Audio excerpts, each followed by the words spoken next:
everyone. Welcome to Valley Homes on TV. I'm Debbie Giordano along with Todd Flesner. Hello, everyone. Good to see you again. Yeah, we're here. Fall's upon us, and so we're here to talk about what's going on in Milpitas, particularly home improvements. Yeah, exactly.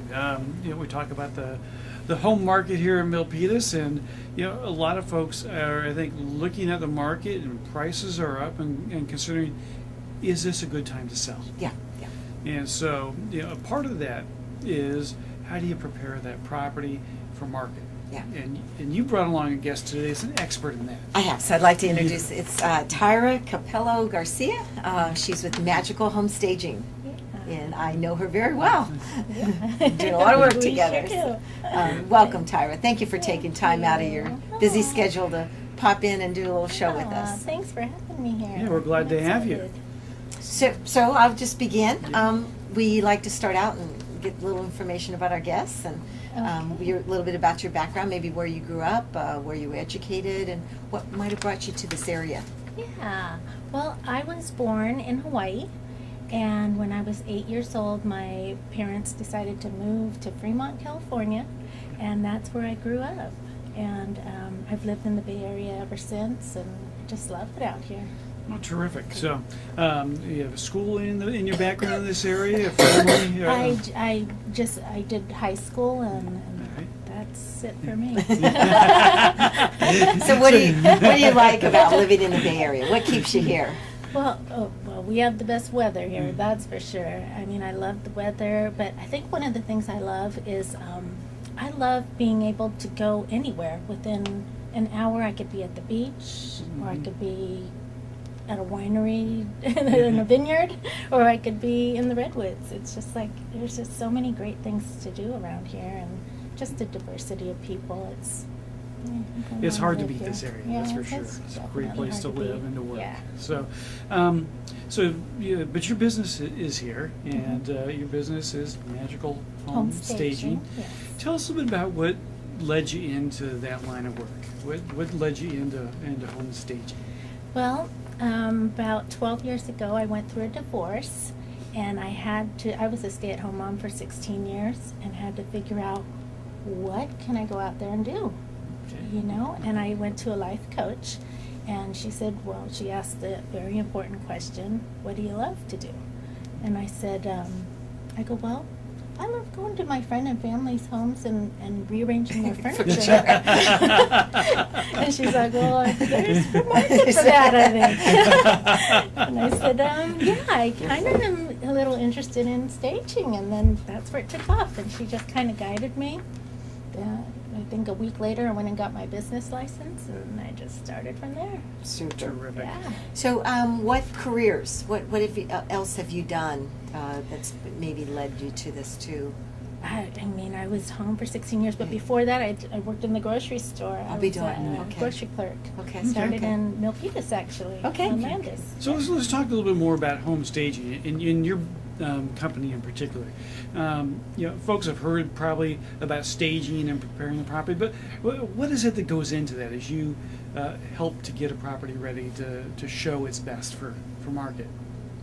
Well, there's two types of homes we stage, and one is vacant, and one is owner-occupied type homes. So if it's vacant, normally the agent handles preparing any of the painting and that kind of stuff. But if it's owner-occupied, I will go in and walk through every room with the owner and just see which furniture of theirs I could use in the staging. Okay. Say they have a nice sofa, but nothing else is going to flow well with the sofa. So I bring in the furniture that's going to complement what they have. Okay. All right. Good. So who are your typical clients? I know we work with sellers and it's just real estate agents and homeowners. Yeah. Those are my two clients. Yeah. Okay. Well, let's talk about kind of the industry in general. You talk about you work with either vacant homes or folks who've got their own stuff. Is that different than other companies, or is that unique in the business? Yeah, that is actually very common in the business. All Yeah, right. that it's either one or the other. I think some companies don't do owner-occupied type homes.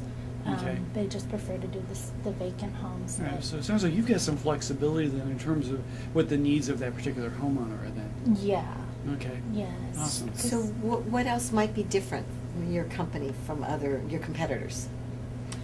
You know, I don't really see what other people are doing. I just pretty much focus on what I love, and I think I just go with what I strive for, and I just strive to, do the best job that I can for the homeowners, and just go above and beyond what their expectations are Okay. of making their house beautiful. All right.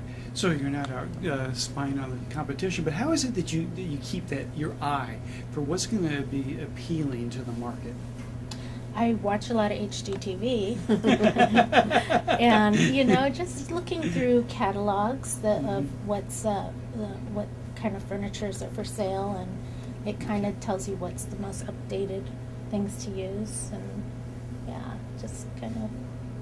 That's So let's talk. I mean, you've been around. I've been around 41 years, Mhm. so I know in my end of it how staging has transformed. In your perspective, how has staging really transformed the real estate industry?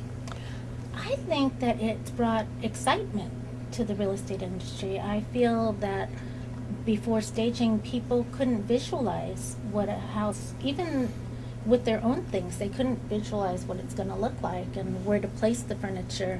And I think with the staging, and they walk in and see it all set up, they get a really good idea of what the house can look like. Mhm. And it just makes them excited. And I Mhm. think the more excitement you create, the more people are interested, the Mhm. better offers you get, and everybody's happy. It does Yeah. factor in, yeah, absolutely. Yeah, good. What about like color palettes and those sort of things? Are there trends with that? Are there certain I guess tricks of the trade using light colors versus vibrant colors that are important as you look at setting that scene? I think some staging companies might have their own style, like they only do a certain color. Mhm. But I kind of tend to go with the house. I mean, the kitchen to me dictates a lot. Like if I walk in the kitchen and it has yellow tile, or that's what I'm going to go with throughout the house to make it all seem to flow together. Okay.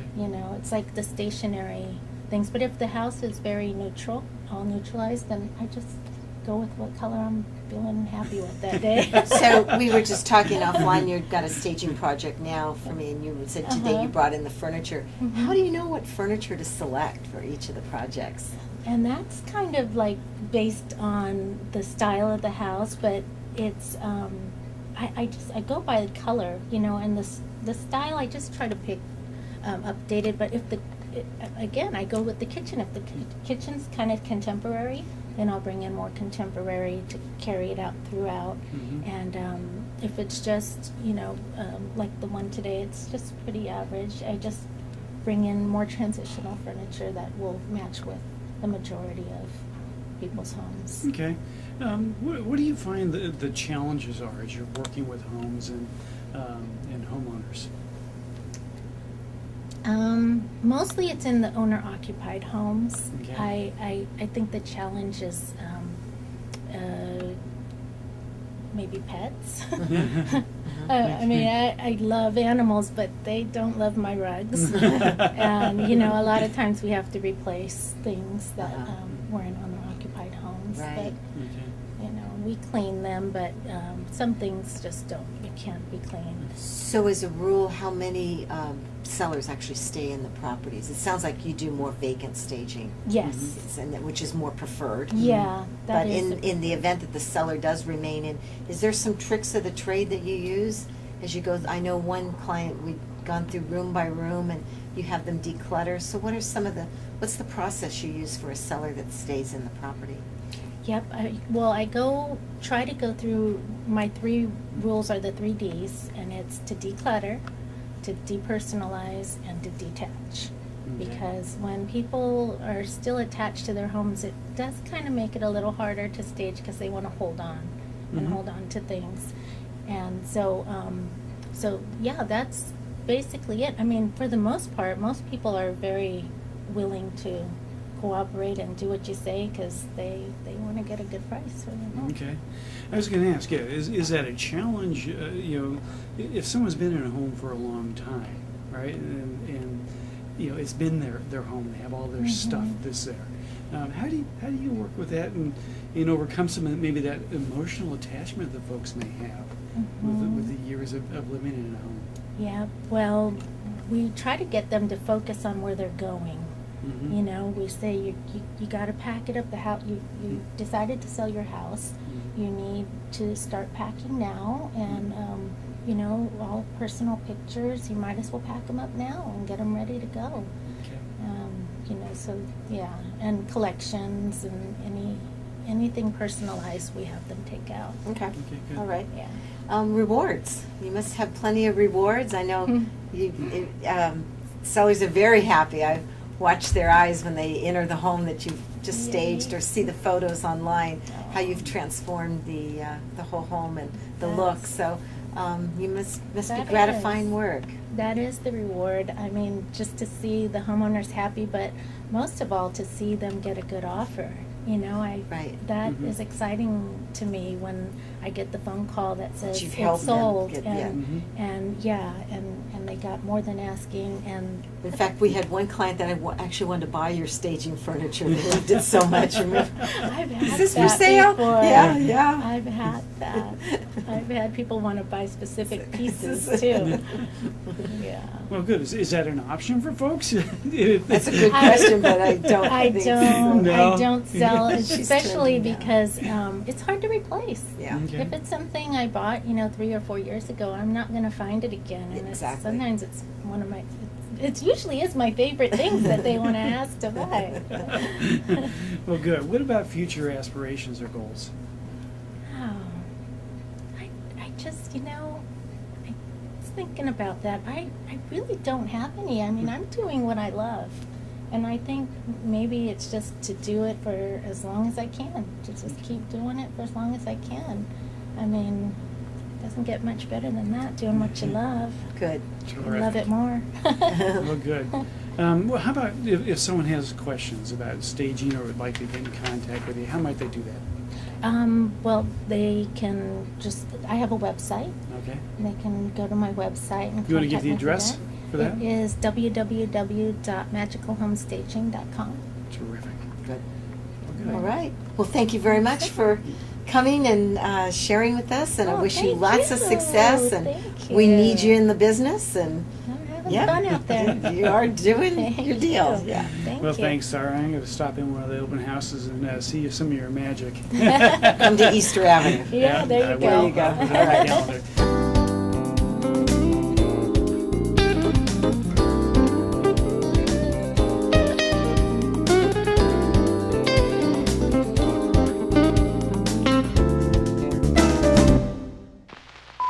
The following is a public service announcement test to determine if you need a fishing license and boat registration before you head out on the water. Let us begin. Are you a pelican?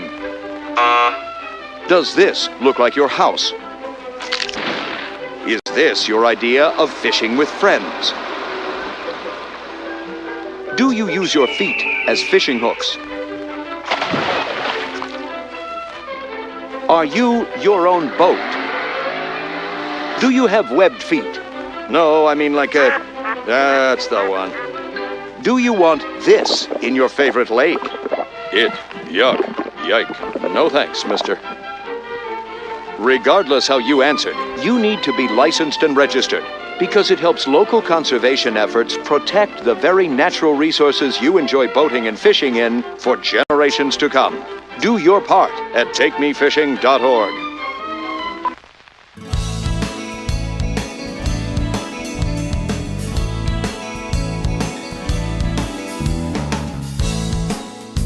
Hello, we're back again. Debbie and Giordano and Todd Flesner. Hello again. Hi, we're here to give you some real estate statistics for the Milpitas area market. So, what's been going on in your world, your lending world? Well, been an interesting time. The Fed is at it again. Interest rates have been bumped up another 0.25% by the Federal Reserve Board, and that's kind of been priced into the long-term rates. But you said it didn't affect the rates today. Well, actually, today rates went down a little bit. That is the funniest thing. And it's a little bit counterintuitive, but that expectation had been built into the market.